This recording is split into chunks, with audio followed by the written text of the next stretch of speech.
శ్మశాన వాటిక ఏర్పాటుకు సహకరించిన ఎమ్మెల్యేకు కోవూరు నియోజకవర్గం కొడవలూరు మండలం తపాతోపు గిరిజనులు ధన్యవాదాలు తెలియజేశారు. ఎన్నో ఏళ్ల నుండి మలిదేవి కట్టపై చూసుకుంటున్నటువంటి దళితులకు ఎమ్మెల్యే సహకరించి అడిగిన వెంటనే శ్మశాన వాటికను ఏర్పాటు చేయడం గొప్ప విషయమన్నారు. సోమవారం తహసీల్దార్ స్ఫూర్తిరెడ్డికి మండల మాజీ ఎస్సీసీల అధ్యక్షులు దువ్వాడ ప్రవీణ్ కుమార్ ఆధ్వర్యంలో వినతి పత్రం అందించారు. అందరికీ నమస్కారం. ఈరోజు ఈ నెల 7వ తేదీ రుక్మిణి కళ్యాణ మండపంలో మాజీ శాసనసభ్యులు నల్లపురెడ్డి ప్రసన్న కుమార్ రెడ్డి గారు మా గౌరవ శాసనసభ్యులు శ్రీమతి వేమిరెడ్డి ప్రశాంత్ రెడ్డి గారి మీద అనుచిత వ్యాఖ్యలు చేయడం జరిగింది. దీన్ని తెలుగుదేశం పార్టీ తరఫున తీవ్రంగా ఖండిస్తున్నాం. నియోజకవర్గంలో ప్రసన్న కుమార్ రెడ్డి ఎస్సీ నాయకుల చేత అనేక మంది చేత ప్రెస్ మీట్లు పెట్టిస్తా ఉన్నాడు. మేము కూడా ఎస్సీ నాయకులుగా తెలుగుదేశం పార్టీలో అనేక సంవత్సరాలుగా పనిచేస్తున్నాం. మేము ఇప్పటి వరకు మాట్లాడాలి దాని గురించి. నేను ఒకటే తెలియజేస్తున్నా, ప్రసన్న కుమార్ రెడ్డి గారిని ఒకటే అడుగుతున్నా, సూటిగా విలేకరుల సమావేశం ద్వారా అడుగుతున్నా. భౌతిక దాడుల గురించి, ఇళ్ల మీద దాడుల గురించి మాట్లాడే నైతిక హక్కు నీకు ఎక్కడిది ప్రసన్న కుమార్ రెడ్డి అని అడుగుతున్నా. నేను నీకు ఎక్కడిది? నీ ప్రభుత్వంలో కొడలూరు మండలంలో ఇదే నాతురాజుపాలెం గ్రామ పంచాయతీలో నీ కుడిభుజం అయినటువంటి వీరి చలపతిరావు గారిని అడ్డం పెట్టుకొని నువ్వు అనేక మంది ఇళ్ల మీద దాడులు చేపించిన సంస్కృతి నీది కదా?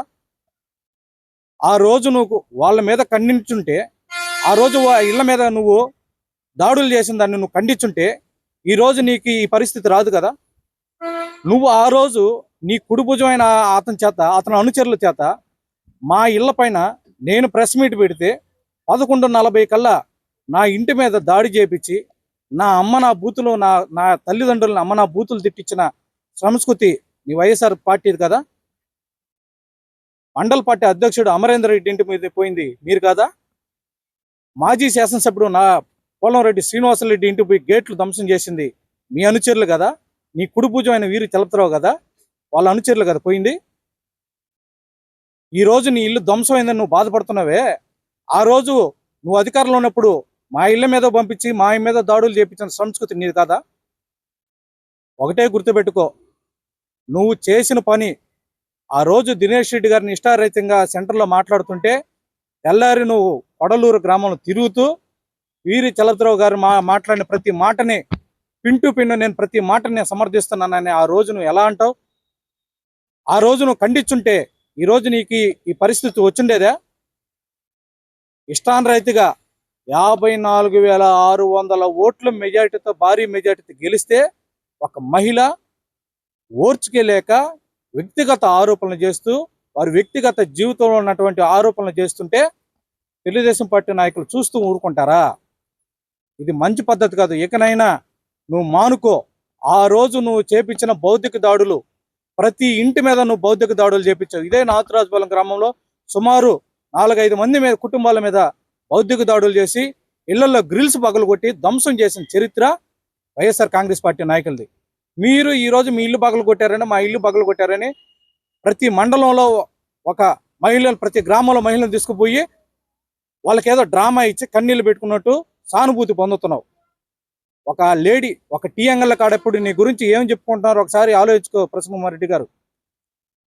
ఒకరేమో ఇల్లు ధ్వంసం చేయడం అంటే 30 మంది ఎందుకు ఒక మహిళని వ్యక్తిగతంగా దూషించాలని చెప్పి 30 మంది నీ గురించి వ్యతిరేకంగా మాట్లాడుతున్నారు.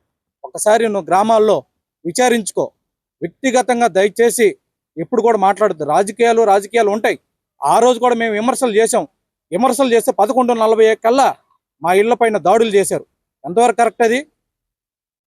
విమర్శ అనేది మీరు కూడా విమర్శ చేయండి. ఆ రోజు నువ్వు ఇళ్ల మీద దాడులు చేపించుంటే, ఆ రోజు నువ్వు ఖండించుంటే ఇది నువ్వు చేయడం తప్పు అని చెప్పి మీ అనుచరుల్ని, నీ కుడిభుజాన్ని నువ్వు ఖండించుంటే ఈ రోజు నీకు ఈ పరిస్థితి ఉండదు కదా? ఒకటే గుర్తుపెట్టుకో, పైన భగవంతుడు చూస్తున్నాడు. కర్మ అనేది నువ్వు చేసిన పనికి దేవుడు కూడా ప్రతిఫలాన్ని అదే విధంగా శిక్షిస్తాడని చెప్పి నల్లపురెడ్డి ప్రసన్న కుమార్ రెడ్డిని హెచ్చరిస్తాను. ఎక్కడైనా వ్యక్తిగత ఆరోపణలు మానుకో, వ్యక్తిగత జీవితాల్లో మానుకో. నువ్వు అవసరమైతే ఒక మాజీ శాసనసభ్యుడిగా సలహాలి ఎమ్మెల్యే గారికి. వేమిరెడ్డి ప్రశాంత్ రెడ్డి గారు గమ్ముగా ఉండారని అనుకోవద్దు. మేము కూడా ఇప్పటి వరకు ఓపిక పట్టాం. ఎందుకంటే మేము కూడా ఇప్పుడు ఎమ్మెల్యే గారు మాకు ఒకటే చెప్తున్నారు, అవినీతి రహిత వివాద రహిత. మేము కూడా తప్పు చేస్తే మమ్మల్ని కూడా కేసులు పెట్టించే పరిస్థితి మా శాసనసభ్యులు గారు చూస్తున్నారు. కానీ ఎప్పుడు కూడా మేము ఆ విధంగా మేము ప్రవర్తించిన దాఖలాలు లేవు. దయచేసి వ్యక్తిగత ఆరోపణలు మనకో, ఇళ్ల మీద దాడులు చేశారు, ఇది మంచి పద్ధతి కాదని నువ్వు అంటున్నావు. ఆ మాట్లాడే నైతిక అర్హత అనేది నీకు లేదు. ఎందుకంటే ఆ రోజు నువ్వు ఖండించుంటే ఈ రోజు నీకు ఈ పరిస్థితి వచ్చిండేది కాదని తెలియజేస్తూ, ఎక్కడైనా వ్యక్తిగత ఆరోపణలు మానుకొని మా ఎమ్మెల్యే గారికి నీ సూచనలు సలహాలు ఇస్తే బాగుంటుంది. అంతకన్నా ఎక్కువ మాట్లాడితే ఇంకా తీవ్ర పరిణామాలు ఉంటాయి.